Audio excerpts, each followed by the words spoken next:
Vrai ou faux? Les frontaliers ne payent jamais d'impôts en France. Ah, ça c'est faux. Je peux déduire mon loyer si je travaille au Luxembourg.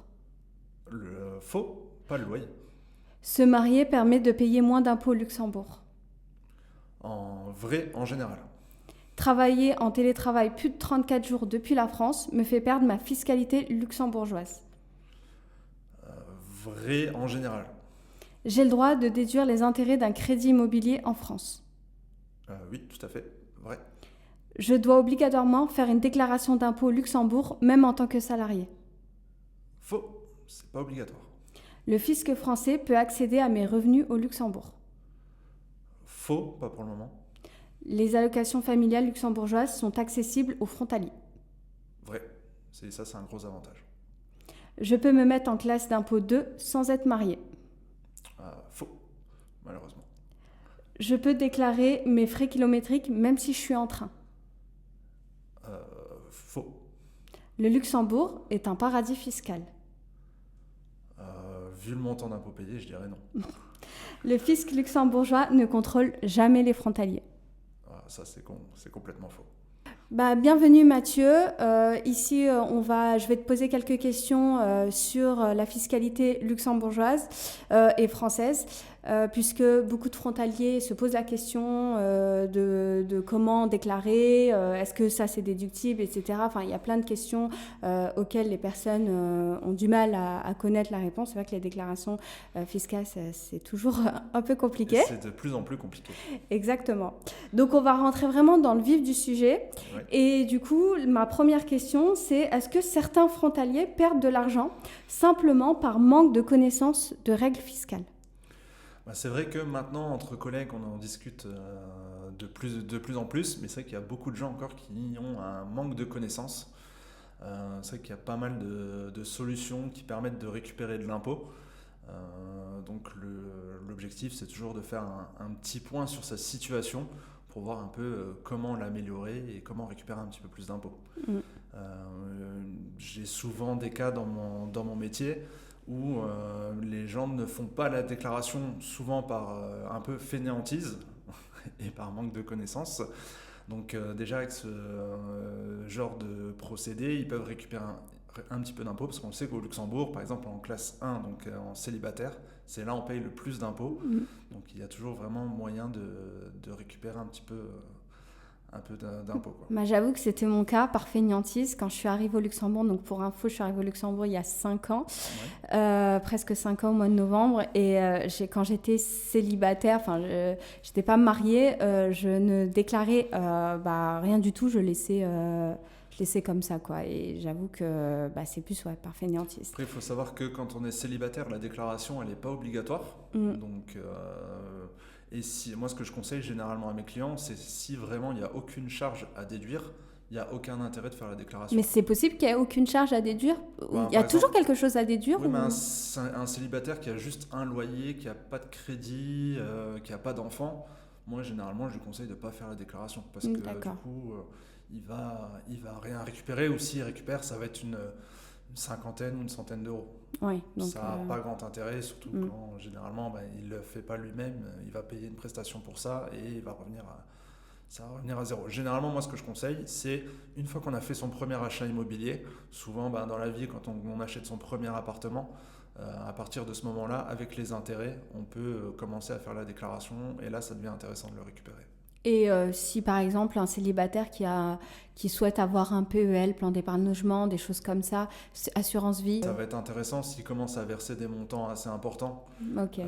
Comme les plafonds, l'inconvénient aussi d'être célibataire, c'est que vous savez, il y a des plafonds de déduction, et ils ne seront pas très élevés dans son cas. Donc s'il a juste un PEL, par exemple, où il verse une cinquantaine d'euros par mois, il ne va pas récupérer énormément. D'accord. Souvent, le premier déclic, c'est une fois qu'on a fait son premier achat immobilier, on peut déduire du coup les assurances, ce genre de choses. Ok. Et on peut déduire les intérêts de la maison ou pas du tout? Oui, c'est ça. Okay. Les intérêts de la maison, l'assurance, et il y a certains frais annexes aussi quand on fait l'achat qu'on peut déduire. Ok, d'accord. Et quels sont les principaux avantages fiscaux dont les frontaliers ne profitent pas faute d'informations? Celui que je vois régulièrement, c'est les personnes par exemple qui sont pacsées en France, qui ne l'ont jamais déclaré. Souvent, après études fiscales, on voit que quand ils sont paxés, quand les deux sont au Luxembourg, ou il y en a un qui est en France avec un revenu plus faible, généralement, faire la déclaration va lui permettre de récupérer énormément sur ses impôts. L'avantage premier, c'est de bénéficier en fait d'un abattement extra-professionnel, où si les deux travaillent au cours de l'année, en fait, le Grand-Duché va leur faire bénéficier de 4 500 € qui vont être déduits de leur revenu imposable. Et grâce à ça, ils vont récupérer pas mal. Ah, c'est pas mal. Mais du coup, il faut qu'il y en ait un qui travaille en France, ça veut dire. Peu importe, non. Si les deux sont au Luxembourg, ils ont Ok. quand même l'abattement Ah, extra-professionnel. purée. Bah, je me suis paxée avant de me marier, j'ai même pas fait j'ai même pas fait la Après, c'est déclaration. mis, il n'y a pas besoin de cocher une case dans la déclaration, Mhm. c'est fait automatiquement par le Grand-Duché. D'accord. Mais c'est un avantage qui permet de récupérer un petit peu plus et en plus de bénéficier de plafonds supplémentaires, donc multipliés par 2, comme ils sont paxés. Oui, mais quand tu dis que ça se fait automatiquement, parce que le PAX, on le fait en France, là je parle pour les frontaliers, Oui. Et du coup, bah, la France, elle communique pas avec le Luxembourg au niveau du PAX. Non, en fait, il y a une règle pour le PAX. Il faut qu'une fois que vous êtes paxé en France, pour qu'il soit reconnu au Luxembourg, Mhm. déjà il faut le prouver quand vous faites la déclaration, mais une fois que le PAX a été fait en France, il faut passer une année sous le même toit pour qu'il soit pris en compte et bénéficier en gros de ce qu'on appelle une assimilation à un résident et d'avoir la classe 2 qui est en gros une classe favorable par rapport aux frontaliers qui est imposée en fait toute l'année en classe 1. Donc quand on est paxé, la différence c'est que toute l'année on reste en classe 1 et quand on fait la déclaration d'impôt, on récupère l'impôt trop payé, alors que quand on est marié, on est prélevé tout de suite avec un taux. Vous donnez en fait vos revenus à l'administration, ils vous mettent un taux et ce taux-là est directement calculé normalement au plus proche de vos revenus. Ok. Est-il vrai que de nombreux frontaliers ne font pas de déclaration d'impôt au Luxembourg alors qu'ils pourraient bénéficier de remboursement? Oui, régulièrement je tombe sur des personnes qui ne connaissent pas en fait toutes les déductions possibles. Donc c'est pour ça que c'est toujours bien de faire un point sur sa situation. C'est vrai qu'il y a tellement de déductions. Oui, c'est ça. Et après, il y a les plus connus, généralement, ça va être les intérêts du crédit immobilier, l'assurance emprunteur. Mais après, généralement, on peut déduire tout ce qui est mutuel, les responsabilités civiles, des assurances habitation, des assurances voiture. Souvent en banque, nos clients ont des petites prévoyances, des assurances décès. Tout ça, ce sont des choses qui se déduisent. Et après, il y a des optimisations qui sont aussi possibles, comme par exemple les épargnes vieillesse, les plans d'épargne logement, comme tu le disais, ou même des assurances en cas de vie qui peuvent se déduire dans la même partie que les intérêts des crédits personnels aussi, ça on n'en a pas parlé. Crédit voiture, crédit travaux, tout genre de choses se déduisent. Ok, je savais pas que les crédits personnels pouvaient se C'est déduire. le même principe, ça va juste dans une autre case avec des plafonds différents, Ok. mais ça va se déduire quasiment totalement.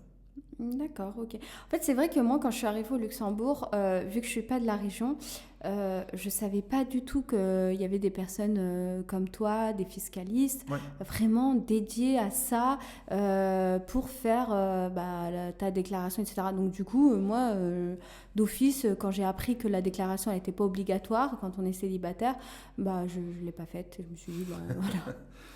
Je vais attendre. C'est ça. Voilà, c'est ça. Je vais attendre jusqu'à que. C'est souvent un peu dommage parce que du coup, en célibataire, c'est là qu'on paye le plus d'impôts. Et quand on a un peu de charges, ça vaut généralement le coup de faire la déclaration. Et, généralement, voilà, c'est ce que je conseille. Généralement, c'est de se faire au moins accompagner une fois, faire un point sur sa situation, de regarder vraiment toutes les dépenses qu'on a. Et de faire un point avec son conseiller pour récupérer un maximum sur la déclaration en fin d'année. Ok, ouais. Et quelles sont les dépenses courantes que les frontaliers peuvent déduire mais omettent souvent de déclarer? Les dépenses courantes, je suis en train de réfléchir. Après, voilà, comme je disais, là, on va un petit peu se répéter, mais c'est vrai que les dépenses courantes, c'est d'abord les intérêts du crédit immobilier. Après, il y a toutes les mutuelles, les assurances de prêt, les prêts personnels. Après, il y a aussi ce qu'on n'a pas parlé pour l'instant, mais c'est tous les services à la personne.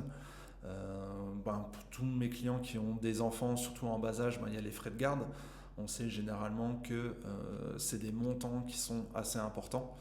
Donc l'avantage quand on est frontalier, c'est que vous allez pouvoir avoir un crédit d'impôt en France, donc de 50% jusqu'à un montant de 3 500 euros. Donc ça fait 1 750 euros de remboursé en France. Et ensuite, le restant, vous pouvez, ce qui n'a pas été, ce qui reste vraiment à votre charge, vous pouvez le mettre aussi au Luxembourg. Ah bah, c'était ma question, parce que pour les prestataires de ménage, est-ce qu'on bénéficie d'un crédit d'impôt Oui, c'est le même principe. C'est le même principe, Ouais. donc on peut aussi bénéficier aussi au Luxembourg pour le restant du coup. Oui, c'est ça. Souvent, je prends l'exemple de quelqu'un qui paye à sa charge, on va dire, 5 000 euros sur l'année. Il va les mettre sur sa déclaration en France. Comme s'il a un enfant, donc ça veut dire qu'il va avoir 1 750 euros de crédit d'impôt. Et les 3 250 qui restent, il pourra les mettre au Luxembourg et les déduire de ses revenus. C'est vraiment pas mal de pouvoir déduire à la fois.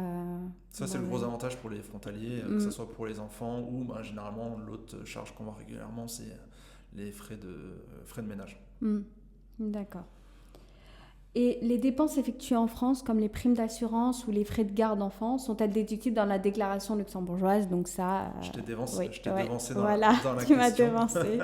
Mais souvent, ce que les gens ne pensent pas aussi, c'est, par exemple, dans un couple, on va dire, mixte avec un qui travaille au Luxembourg et l'autre en France, les charges, par exemple, de la conjointe qui travaille en France sont aussi déductibles dans la déclaration au Quand tu Luxembourg. dis les charges de la conjointe, c'est-à-dire? Par exemple, la moitié du crédit immobilier qui est à sa charge, sa mutuelle, si elle a un prêt personnel, elle peut aussi les déduire dans sa même déclaration. si elle travaille qu'en France et qu'elle n'a, entre guillemets, rien à voir avec le Luxembourg. Elle a à voir quelque chose, parce que du coup, si c'est une imposition collective, ses revenus sont pris en compte dans la déclaration au Luxembourg. Donc, d'accord. Elle peut les déduire.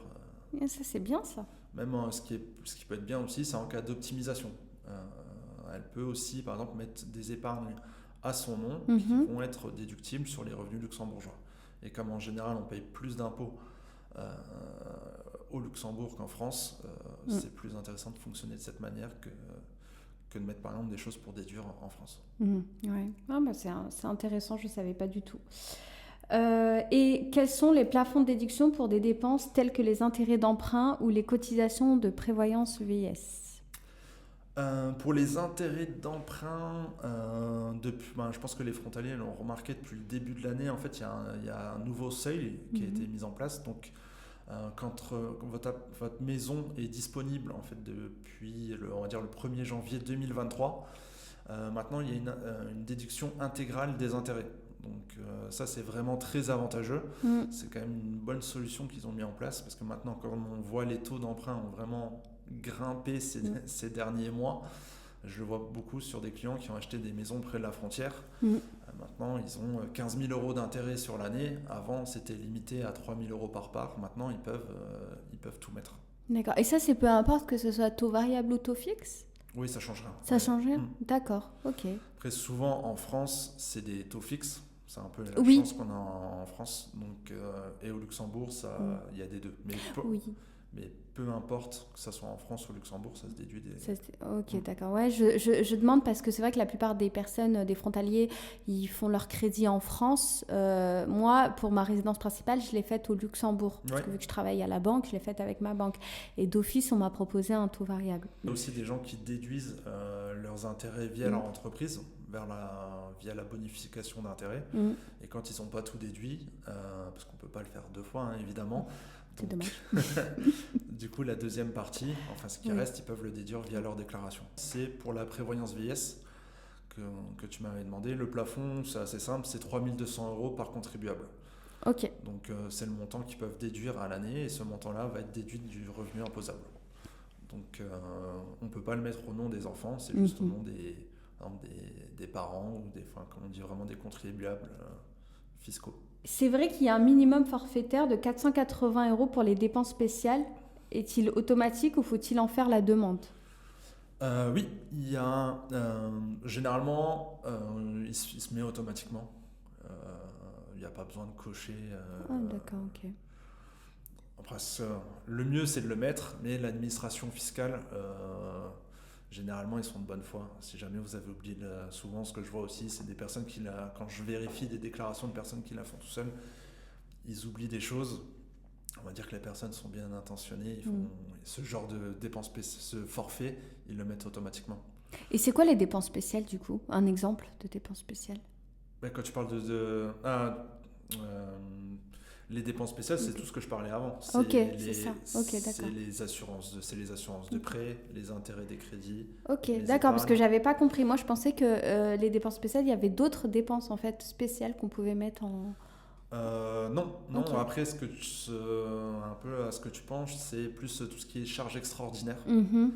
Où là, c'est vraiment des choses qui sont très spécifiques, en gros, qui vont imputer de manière irrévocable en fait ton Ok. budget tous les mois. Généralement, ça va être des frais juridiques, par exemple lors d'un divorce. Qu'est-ce qu'on peut mettre d'autre? Par exemple, des frais funéraires pendant un décès. Qu'est-ce que j'ai déjà mis? Des frais médicaux qui sont non remboursés. Même les frais médicaux non Oui, remboursés. mais après, c'est pour des montants importants, hein. Oui, oui, Parce oui, que d'accord. généralement, on a la chance quand même en France ou au Luxembourg d'être bien remboursé, Mm. soit par la sécurité sociale et ensuite par les mutuelles qu'on a. Mhm. Et généralement, quand il y a un gros reste à charge, il y a une partie qu'on peut aussi déduire dans cette case des charges extraordinaires. D'accord, ok. Et pour les funérailles, les dépenses, c'est. C'est- Il y a une limite? Enfin, il y a. Après, tout dépend. Il n'y a pas vraiment de limite, mais il y a un forfait de 5 400 € à l'année. Ok, d'accord. Ok. Et quels sont les mécanismes d'optimisation fiscale légaux disponibles pour les frontaliers? Comment on pourrait optimiser tout ça? Ben, généralement, ce qui se fait le plus souvent, ça va être via de l'épargne. Pour récupérer un petit peu plus sur sa déclaration. Moi, ce que je vois souvent, c'est que, par exemple, des clients qui ont déjà un gros crédit immobilier, qui ont déjà pas mal de charges, quand on a fait tout le tour, on est un peu au plafond partout. Ce qu'ils peuvent rajouter pour récupérer un peu plus sur leurs impôts, ça est via de l'optimisation fiscale, via de l'épargne, où généralement ça va être la prévoyance vieillesse. Ce qu'on parlait tout à l'heure, où il peut verser 3 200 € à l'année et il va récupérer c'est vrai qu'au Luxembourg, on est vite taxé entre 30 et 40%, et du coup, il va récupérer entre 30 et 40% du montant qu'il verse à l'année. Et c'est le même principe pour pour le PEL Mhm. luxembourgeois. Donc le PEL français ne fonctionne pas, parce que je vois souvent cette erreur-là. On ne peut pas mettre des épargnes qui sont en France ne fonctionnent pas au Luxembourg. Il faut vraiment que ça soit auprès d'établissements bancaires ou assurantiels luxembourgeois. D'accord. Donc avec comme contrainte, généralement, c'est la durée. C'est que du coup, prévoyance vieillesse, c'est l'argent qui sera récupérable à partir de 60 ans. Et le PEL, c'est au bout de 10 ans, à des fins immobilières, donc soit pour un nouveau projet, soit pour faire des travaux dans sa maison, soit pour rembourser son crédit. En gros, si on ne l'utilise pas, ce gain-là pour sa résidence principale ou un autre projet, vous ne pourrez pas rouvrir un autre PEL pour défiscaliser. Ok. Ben, j'en profite, j'ai une question. Alors, c'est une question pour moi personnellement. Donc, j'en profite de cette interview pour te poser cette question-là. Peut-être que les gens, ça pourrait aussi intéresser, je ne sais pas. J'ai voulu faire une prévoyance vieillesse. Oui. Et en fait, ce qui m'a freinée, c'est que on pouvait récupérer l'argent qu'à partir de 60 ans. C'est obligatoire. On peut pas, si par exemple, supposons, soudainement, on devient riche et finalement, on veut prendre sa retraite à 50 ans. Non, c'est pas obligatoire. Oui, on peut récupérer l'argent avant, mais déjà ça entraîne des pénalités, généralement de la compagnie. D'accord. Si tu as dû regarder le contrat dans les petites lignes, il y a toujours des pénalités. Personne ne regarde ça. Du coup, c'est l'intérêt de se faire conseiller pour connaître Oui, tout le détail. voilà. Donc il y a des pénalités de la compagnie, et c'est encore ça peut être vite gommé par le rendement. Surtout le gros inconvénient, c'est que le capital que tu as va être réimposé et tu vas perdre le regain fiscal que tu as fait les années d'avant. Donc en fait, C'est aucun intérêt. Voilà, c'est aucun intérêt, c'est vraiment à 60 ans. C'est de l'argent qu'il faut mettre de côté jusqu'à la retraite et presque ne pas trop regarder. Bah du coup, j'ai ouvert un PEA pour faire ça du coup. Pour mettre c'est pas les cet mêmes argent objectifs. Oui, c'est pas les mêmes objectifs, mais c'est pour avoir un certain rendement. Parce que je m'étais dit, cet argent-là, si je le laisse comme ça dans un compte bancaire, avec l'inflation. Bah, oui, tout à fait. Souvent, ce que je conseille, parce que là, c'est vraiment des objectifs différents, où le PEA, ça va être plus du moyen terme. parce que du coup c'est de l'argent qu'il faut récupérer après 5 ans. Et vraiment l'objectif de la prévoyance vieillesse, c'est vraiment un objectif retraite, Oui. avec la carotte fiscale de récupérer entre 30 et 40% de ses versements. Donc il n'y a pas de solution De solution qui miracle, permettrait... non, Ouais, c'est la même chose un peu dans tous les pays, c'est que souvent, vous voyez en France, le livret A, l'avantage c'est que l'argent est disponible, par contre ça rapporte rien du tout, c'est même en dessous de l'inflation. Et les solutions long terme, l'avantage c'est vraiment, il n'y a aucune autre solution qui permet de récupérer autant sur les impôts, mais par contre il faut le garder pendant assez longtemps. Dommage. Du coup, comment choisir entre l'abattement forfaitaire et la déclaration de frais réels? Ça, c'est un truc que j'ai jamais compris. C'est un peu L'abattement forfaitaire et frais c'est compliqué. réels. Alors déjà, il y a une chose qu'il faut retenir, c'est que dans tous les cas, c'est l'administration qui fait le choix. Vous n'avez rien à choisir vous-même. C'est en gros la personne qui va étudier votre déclaration, qui va choisir ce qui est le plus intéressant pour vous entre le réel et le forfait. Ok. Et ça, c'est vraiment, c'est juste pour la partie charge extraordinaire. J'ai vraiment très peu de cas où on utilise la partie forfait. Généralement, c'est les frais réels qui sont utilisés. D'accord, ok. Mais c'est quoi la différence, abattement forfaitaire et frais réels? Alors du coup, ça va devenir plus technique. Le plus simple, ça serait de prendre un exemple. C'est un peu pas évident d'expliquer comme ça. Par exemple, quelqu'un qui gagne 50 000 euros à l'année, on doit se référer à un petit tableau. Il y a un tableau un peu compliqué qui existe. Donc... Il n'y a rien qui est facile de toute façon en fiscalité. Ouais. Donc en fonction de son revenu et du nombre de parts qu'il a dans le foyer, il va y avoir un certain pourcentage. Par exemple, son taux à lui, ça va être 2%. Donc sur 50 000 fois 2%, ça va faire 1 000 euros. Et donc par exemple, s'il a des charges réelles, on va dire de 5 000 euros, comment ils vont calculer ça, comment ils vont prendre ça en compte? Ils vont faire 5 000 moins les 1 000. Et donc tout ce qui l'impactera vraiment, c'est les 4 000 qu'il y a au-dessus. Donc ils vont prendre en compte pour la déduction les 4 000 euros. D'accord. Alors que l'abattement forfaitaire, c'est un montant fixe, non? Oui, c'est ça, c'est les 5 400 euros. Okay. Mais il faut que vos charges soient bien plus importantes.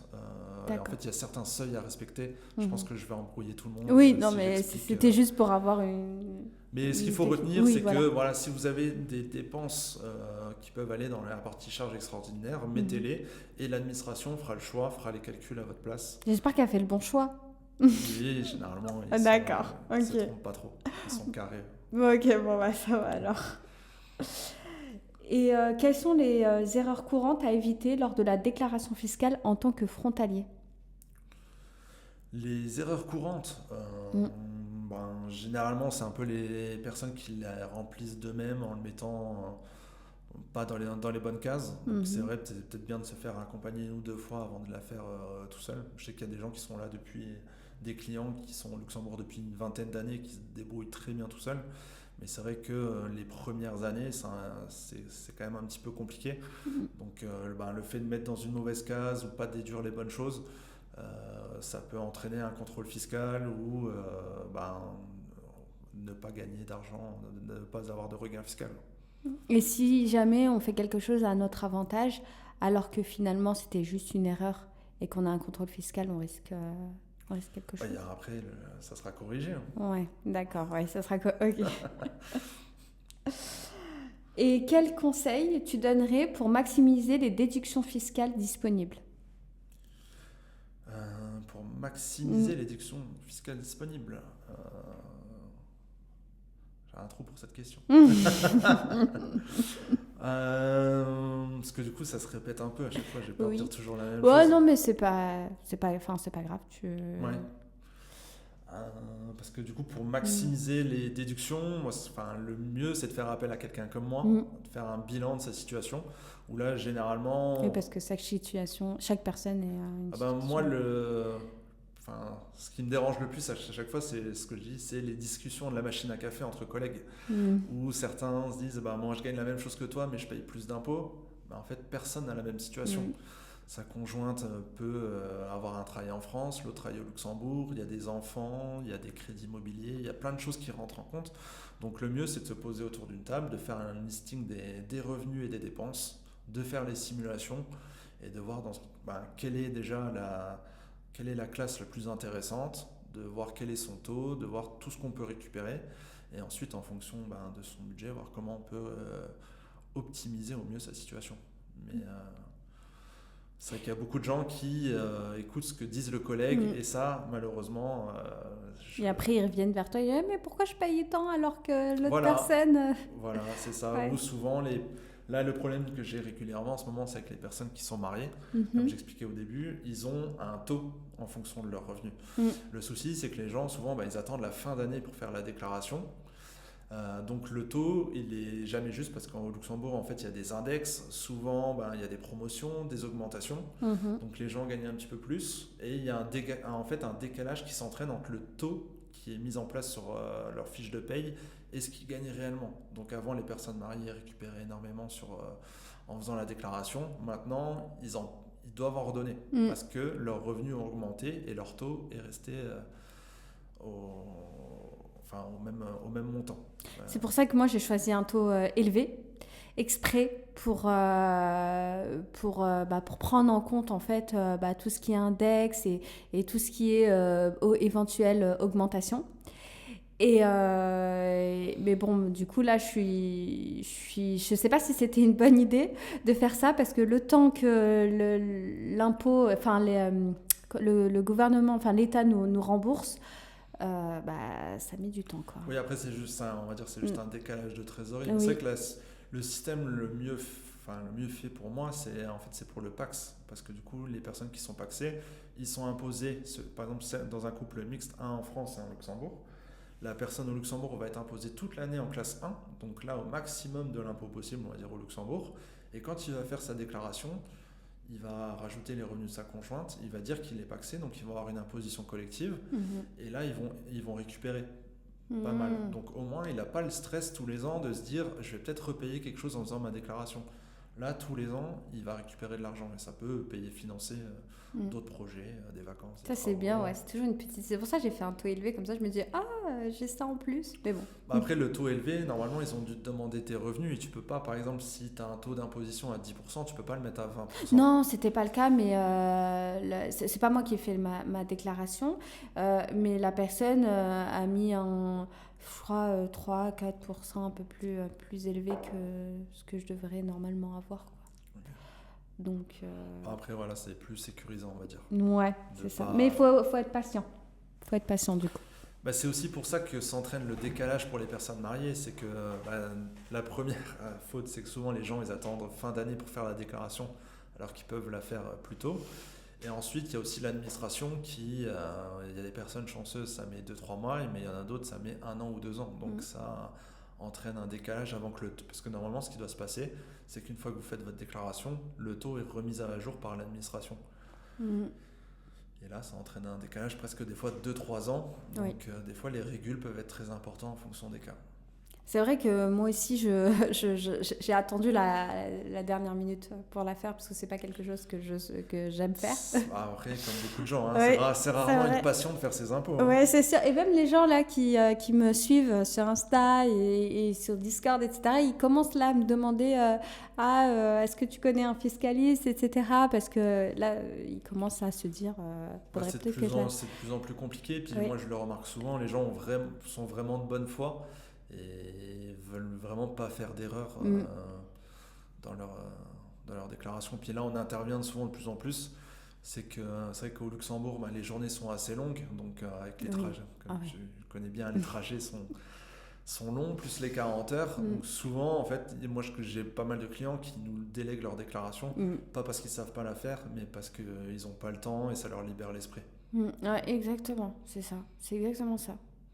Parce que, avec les trajets, moi, le week-end, j'ai pas envie de passer une journée, une après-midi à faire ça, quoi. Enfin... Oui. Et puis des fois, quand nous, on fait une déclaration, on prend un rendez-vous peut-être d'1 heure chez un client, et qu'on leur dit que, au bout d'1 heure, on lui redonne sa déclaration parce qu'elle est assez simple pour nous, à force d'en faire, lui, il n'a pas envie de passer sa journée ou son samedi à faire ça, quoi. Voilà. Du coup, on va parler de la convention fiscale France-Luxembourg. Pas de problème. Voilà, c'est ça. Éviter la double imposition. Parce qu'on parle souvent de double imposition. Du coup... À tort, hein, justement. bah, du coup, c'est la question. Comment la convention fiscale entre la France et le Luxembourg évite-t-elle la double imposition des revenus? Est-ce qu'il y a réellement déjà une double imposition? Non, il n'y a pas réellement une double imposition. C'est vrai que c'est pareil. On a toujours du mal. Écoutez bien, vous voyez ce qu'il a dit? Il n'y a pas de double imposition parce que j'ai fait une vidéo là-dessus, mais moi je m'y connais pas, enfin pas comme toi, mais j'avais compris qu'il n'y avait pas de double imposition et j'avais dit que c'était pas une double imposition et les commentaires c'était si c'est une double imposition, tu dis n'importe quoi, etc. Donc, non, mais en vrai, ça reste quand même assez compliqué pour les personnes qui ne sont pas du métier. Donc moi je comprends très bien que... Oui. Et puis c'est toujours pareil, quand on touche au portefeuille, ça devient de plus en plus gênant. Parce que du coup, cette manière en fait, d'imposer devait déjà être mise en place à partir de 2019. Comme il y a eu pas mal de protestations, ça a été reculé pendant 3 voire 4 ans même. Et donc c'est vrai qu'à partir de cette année, sur les revenus de 2024, ça a été mis en place. Parce que du coup, avant, c'était calculé avec un taux effectif. Je ne sais pas si toi, du coup, tu as dû connaître ça. Où là, en fait, il y avait un taux mondial. Il n'y avait pas vraiment d'élimination de la double imposition. Il y avait un petit calcul qui était assez simple. En prenant son certificat de rémunération, il fallait faire le brut, moins les cotisations sociales que tu payes, moins les impôts que tu as payés au Luxembourg. Et là, on faisait le revenu luxembourgeois servait juste à obtenir un taux et ensuite ce taux était imposé sur le revenu français. Maintenant, en fait, le revenu luxembourgeois, en fait, ils font un crédit d'impôt qui est égal il est imposé comme s'il était en France et il y a un crédit d'impôt en fait qui est égal. Crédit d'impôt, ça veut dire que c'est annulé. D'accord, ok. Donc si moi, par exemple, supposons que moi je travaille en France et mon mari travaille au Luxembourg. Oui. Donc mon mari paye, exemple, 2 000 € d'impôts au Luxembourg. Oui. Suite à la déclaration. Donc j'aurai un crédit d'impôt de 2 000 €. Non, par exemple, imaginons monsieur gagne 50 000 € au Luxembourg et madame 20 000 en France. Donc les 50 000 €, ils vont être imposés comme si c'était un revenu français. D'accord. Donc, ça veut dire que ça va représenter peut-être 6 000 € d'impôt. Et ces 6 000 €, ils vont être annulés par ce qu'on appelle un crédit d'impôt, donc ça va faire 0. Bah, du coup, là, mais c'est le taux marginal, ça impacte le taux marginal. Ah, d'accord. Le taux va augmenter du coup, voilà. Vu qu'ils vont prendre en compte les 50 000. Et puis aussi, l'autre différence, ce qui a changé aussi entre les deux méthodes, c'est qu'avant, on pouvait déduire le montant d'impôt payé au Luxembourg, alors que maintenant, on ne peut plus. Et c'est vrai qu'au Luxembourg, l'avantage, c'est que les salaires sont plus élevés, mais on paye aussi plus d'impôts qu'en France sur des salaires égaux. Et maintenant, par exemple, quelqu'un célibataire qui gagne 50 000 € au Luxembourg, il va payer quasiment 10 000 € d'impôts à l'année. Après, je ne connais pas les chiffres exactement, mais c'est à peu près ça. Donc ça veut dire que quand il va déclarer ses revenus en France, il va avoir un revenu imposable qui va être 10 000 € plus élevé. Okay. Donc ça, dans le taux marginal, ça va être... c'est ça aussi qui contribue à ce que les frontaliers payent un peu plus d'impôts. Après, cette réforme-là, pour des personnes qui ont 2 revenus au Luxembourg, un couple marié avec 2 revenus au Luxembourg ou un célibataire avec que des revenus au Luxembourg, ça va rien changer pour lui. Ouais, c'est pour ça que je suis contente. ça va sanctionner entre guillemets les frontaliers qui ont des revenus fixes, mixtes, pardon. Mixtes, ouais. Avec un en France et un au Luxembourg. Parce que juste pour être sûr que j'ai bien compris. Si par exemple, du coup, Khaled, lui, donc toujours lui, il est au luxe et moi je suis en France, donc lui gagne 100 000 € à l'année, moi je gagne 20 000 € à l'année, donc au lieu d'être imposé, au lieu de mon taux en fait, donc il sera plus élevé parce qu'ils ont pris en compte ce que gagne mon mari, c'est ça ? Voilà, c'est ça, moins les impôts qu'il a déjà payé pour pas repayer 2 fois. Ouais, c'est ça. Si j'ai 2 000 € d'impôts à payer, moi, en tant qui travaille en France, mais que Khaled, lui, a déjà, payé 1 000 € d'impôts au Luxembourg, est-ce qu'ils vont me le déduire, du coup ? Non. Ah, non, ça n'a rien à voir, ça. C'est pas le cas. Ok, d'accord, ça n'a rien à voir. Ok. Non, parce qu'en fait, toi, tu fais déjà le calcul avant dans le montant que tu mets.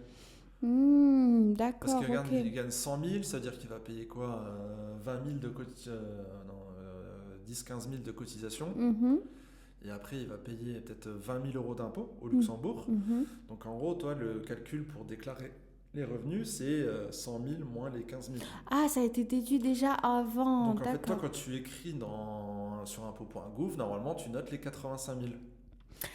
Ok, d'accord. Alors qu'avant, tu faisais 100 000 moins les 15 000 moins les 20 000. Donc en gros, tu déclarais que 65.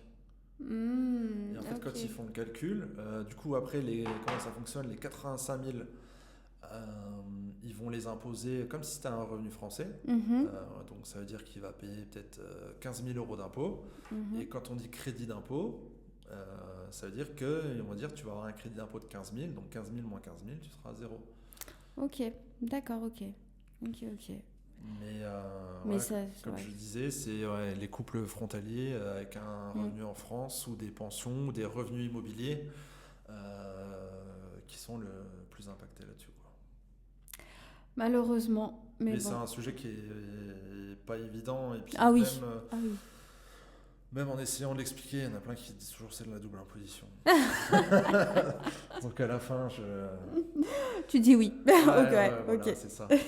Non, mais le mieux à chaque fois, c'est de se poser et on fait les simulations et on leur dit à peu près, enfin quasiment exactement. Ils perdent beaucoup. Ben, grosso modo, en fait, ça dépend s'ils ont des salaires qui sont à peu près égaux ou s'il y a une grosse différence. Ceux où il y a une grosse différence, ouais, ils vont payer peut-être un tiers d'impôt en plus. Ah ouais, quand même. Après, souvent, moi, dans les cas que j'ai, des fois, enfin, souvent, quand c'est des frontaliers, ça va être un qui a un gros salaire au luxe, par exemple 100 000, Mhm, et celle en France, ça va être le SMIC ou un petit peu mhm. plus. Donc, en gros, des impôts, si elle en payait 1000, eh ben, elle va en payer 1003 ou 1004, quelque chose comme ça, quoi. Ouais.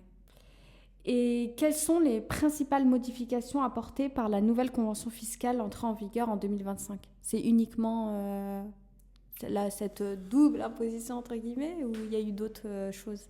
Non, bah, le gros point majeur à Ouais, retenir, c'était ça. c'est la convention, enfin, cette double imposition Ok.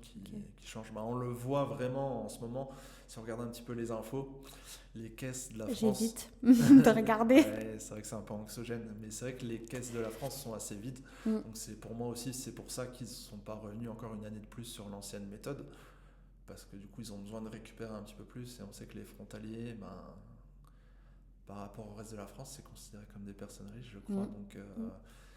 ils C'est sûr. disent qu'ils peuvent récupérer un petit peu là-dessus. Est-ce Mais, que mais voilà, moi la méthode maintenant qui est utilisée maintenant me paraît plus juste euh, que celle qui était avant, quoi. Et est-ce que tu penses qu'à un moment donné, donc ça c'est voilà, ça c'est ton avis personnel du coup que je souhaite avoir. Est-ce que tu penses qu'à un moment donné, fiscalement, ça sera tellement désavantageux de venir de vivre en France et de travailler au Luxembourg, que ça pourrait être même plus rentable d'habiter au Luxembourg finalement, à terme? Non, de mon point de vue, non. Ok. Euh, Après, on connaît les problèmes en fait des frontaliers, c'est que ok, l'imposition est plus élevée, mais derrière il y a aussi des salaires qui sont plus importants. Et puis on va dire que ces deux pays ont besoin de l'un de l'autre. Les Mm. frontaliers ont besoin de gagner un petit peu plus d'argent et le Luxembourg a besoin d'une manne de travailleurs pour Mm. pour Oui. faire tourner Exact. leurs entreprises. Donc, Ouais, c'est ce que je dis, c'est ce que je dis, que les deux pays ont besoin. après, et ça reste compliqué d'aller habiter au Luxembourg Ouais. pour les frontaliers parce que du coup les prix de l'immobilier sont assez chers. Mm. Le coût de la vie est aussi plus cher au Luxembourg, faut le prendre en compte. Je vois même de plus en plus de luxembourgeois qui vont habiter près de la frontière. Si vous discutez un peu avec des agents immobiliers, ils sont souvent sollicités quand même par des... De mon point de vue, pour une famille, c'est plus sympa d'avoir une maison près de la frontière Mm. que d'habiter un appartement au Luxembourg. Après, je comprends très bien que c'est plus simple d'habiter au centre du Luxembourg Mm, oui. et d'aller au travail en 10-20 minutes que faire Une une heure et heure. demie. Mm. Moi, j'ai plein d'amis qui sont à Metz et qui prennent du coup le train ou la voiture. Et c'est vrai que ça peut être très long, il faut s'armer de patience. Mais il y a aussi beaucoup d'avantages au Luxembourg. Entre autres, le salaire. Quand on a des enfants, les allocations familiales, c'est vraiment un énorme avantage. Parce que du coup, c'est jusqu'à 18 ans et ensuite presque jusqu'à 25 s'ils font des études. Donc à presque 300 € par mois par enfant. Et la retraite est pas mal aussi? La retraite est plus intéressante qu'en France, même si, je ne sais pas si tu as lu les dernières nouvelles, c'est un système comme en France, c'est la même chose. Le pays est plus petit, c'est pas la même gestion, mais c'est le même système. Donc avec le temps, ça s'effrite. Donc ils vont reculer un petit peu l'âge de départ à la retraite. Les conditions seront toujours un petit peu moins intéressantes, mais ça reste toujours mieux que la France. Ça, la retraite. Souvent, moi je suis papa, donc j'y pense souvent, mais au Luxembourg, il y a de gros avantages par rapport aux enfants aussi pour tout ce qui est congé maternité, les primes. Donc de ce point de vue-là, c'est vrai que je pense que c'est encore de beaux jours, même si on entend beaucoup les gens râler. On est 100 000 frontaliers français, donc voilà, c'est ça. plus de 100 000. Et je crois que tous les ans, il y en a de plus en plus, oui. si je ne me trompe pas. Oui, donc c'est ça. il y a quand même encore un attrait pour le Luxembourg. Ouais. Et après, les questions fiscales, ce que je dis à chaque fois, une fois qu'on est accompagné, souvent, tous les ans, la situation des personnes, elle ne change pas. Donc, après, ça devient, entre guillemets, une sorte de routine. Et à part, comme cette année, ça a été un peu compliqué avec la convention fiscale, il y a eu pas mal de changements, mais pour les prochaines années, les gens vont s'habituer et ça ira très bien. Et est-ce que tu as des clients des luxembourgeois qui du coup maintenant habitent en France et doivent du coup faire une déclaration en France et au Luxembourg? Après, oui, ça, en vrai, moi j'ai entre 80 et 90% de mes clients qui sont frontaliers, donc qui vivent en France et vont travailler au Luxembourg. J'ai quelques aussi résidents luxembourgeois. D'accord. Après, ce que souvent les gens omettent, c'est que, ça on n'en a pas parlé au tout début, mais la déclaration au Luxembourg, elle n'est pas obligatoire, mais par contre, si vous habitez en France, que vous avez votre résidence fiscale, vous êtes obligé de faire une déclaration en France. Ça aussi, on tombe aussi souvent sur des cas comme ça, sur des personnes qui se disent je travaille au Luxembourg, donc j'habite en France, mais je travaille au Luxembourg, donc j'ai pas besoin de faire ma déclaration en France. Il faut la faire aussi. C'est vrai. Même s'il n'y a pas d'impôt à payer, par exemple pour un célibataire. C'est vrai. Dernière petite question.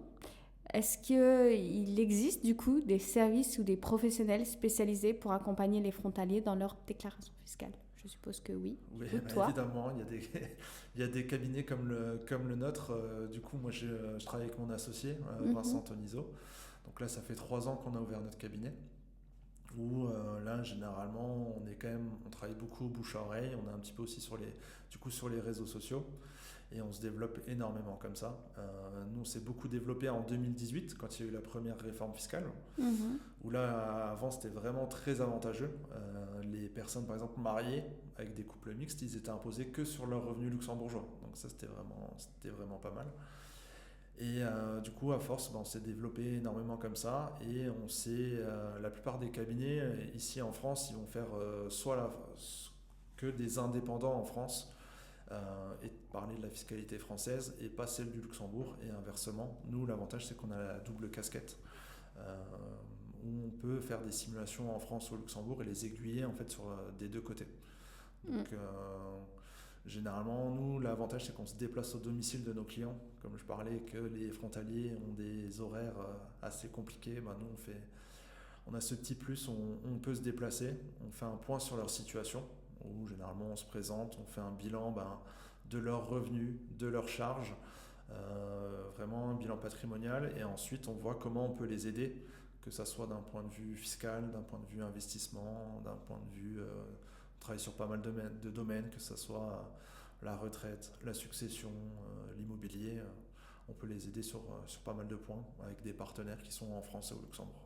En parlant d'immobilier, j'avais dit dernière question, mais en fait non, du coup. Oui. Juste en parlant d'immobilier, quand on achète un bien immobilier en France, est-ce qu'on peut l'acheter en LMNP, enfin LMP ou en nom propre, quoi, ou est-ce ou c'est mieux de le faire directement via une SCI si on travaille du coup au Luxembourg? Alors moi, le souci que j'ai souvent avec mes clients frontaliers, c'est que l'avantage, c'est qu'ils ont des revenus qui sont un peu plus élevés, donc ils cherchent toujours, on va dire, à investir. Mhm. Le souci quand on fait de l'immobilier en nom propre, Ouais. c'est et que souvent ils achètent un appartement en France, ils vont le louer, donc ils vont devoir déclarer ses revenus en France, payer des impôts sur ces revenus fonciers. Mais s'ils font la déclaration au Luxembourg, il y a une petite annexe c'est la 190F qu'ils ont refait d'ailleurs cette année, où ils doivent aussi déclarer leurs revenus fonciers français et ils vont repayer des impôts dessus. Donc là, on peut vraiment parler d'une double imposition. Un peu. Donc c'est pour ça qu'il faut faire les calculs pour pas que la fiscalité grignote vraiment la rentabilité de l'investissement. Et moi, je vois souvent des personnes qui m'appellent une fois qu'ils ont acheté l'appartement, parce que c'est toujours l'investissement bon père de famille, comme on voyait il y a quelques années, mais quand on voit quand ils ont leur premier avis d'impôt en France ou au Luxembourg, où ils voient qu'ils payent beaucoup d'impôts, ils se disent, est-ce que j'ai bien eu raison de faire ça, quoi. Donc toi, si tu travaillais au Luxembourg et que tu veux acheter un appartement, tu le ferais en SCI ou en nom propre?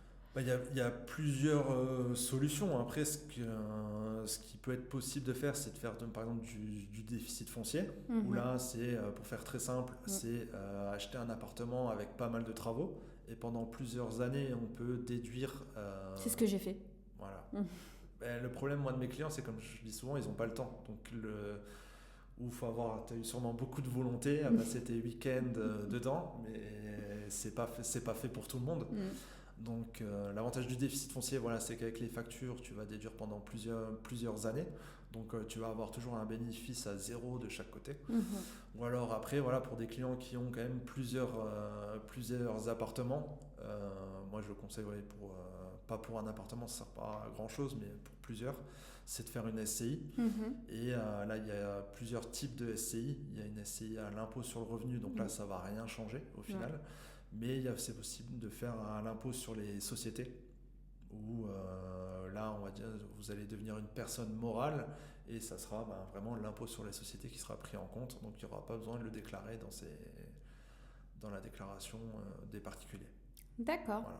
Et du coup, c'est ce que j'ai fait aussi. J'ai fait en nom propre et en SCI. Mais dernière petite question. C'est souvent l'étape qui se fait.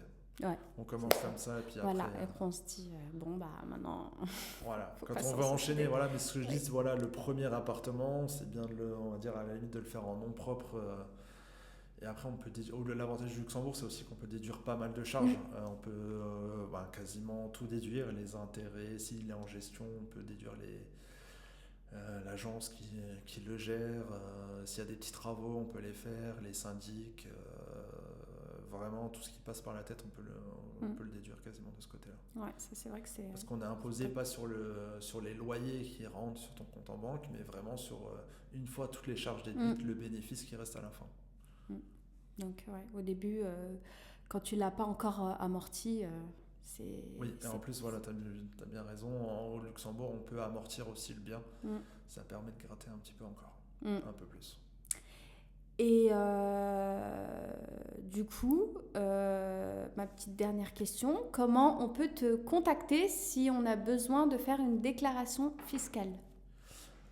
Du coup, vous pouvez généralement nous contacter sur notre site internet, du coup, bansopatrimoine. Je le mettrai en descriptif. .com. Oui, voilà, tu pourras mettre les coordonnées de notre site. Et puis après aussi, on est aussi beaucoup sur LinkedIn, où toutes les semaines, on s'attache à faire un post pédagogique spécialement pour les frontaliers ou sur la finance, l'immobilier en général. Et vous pouvez me contacter là-dessus. Voilà. Ok, top. Merci beaucoup Mathieu. Merci à toi pour cette petite interview et j'espère que ça a été utile à pas mal de gens. J'espère aussi, au vu des questions qu'on me pose, j'espère aussi. Et puis n'hésitez pas à vous abonner. Sur YouTube, sur Insta, sur TikTok. Je mettrai le lien en descriptif du site de Mathieu si vous avez besoin d'une déclaration fiscale. Vraiment, un conseil, quand vous y connaissez pas, le mieux c'est de passer par un pro, parce que moi au début je le faisais pas clairement. Et c'est dommage parce qu'on perd de l'argent, on ne connaît pas forcément toutes les déductions à faire et possibles. Donc, n'hésitez pas vraiment à aller sur le lien de Mathieu. Et surtout que juste faire un petit bilan de sa situation, ça ne coûte rien du tout. On ne facture pas. C'est juste après, par la suite, l'établissement de la déclaration. Mais au moins faire un point sur sa situation, ça permet de faire avancer les choses. Voilà. Et en plus, c'est le premier rendez-vous est gratuit. Tout à fait. Donc c'est top. Merci beaucoup. Et puis, je vous dis à la prochaine interview. Et puis, toi, je te dis... à bientôt. À bientôt, exactement.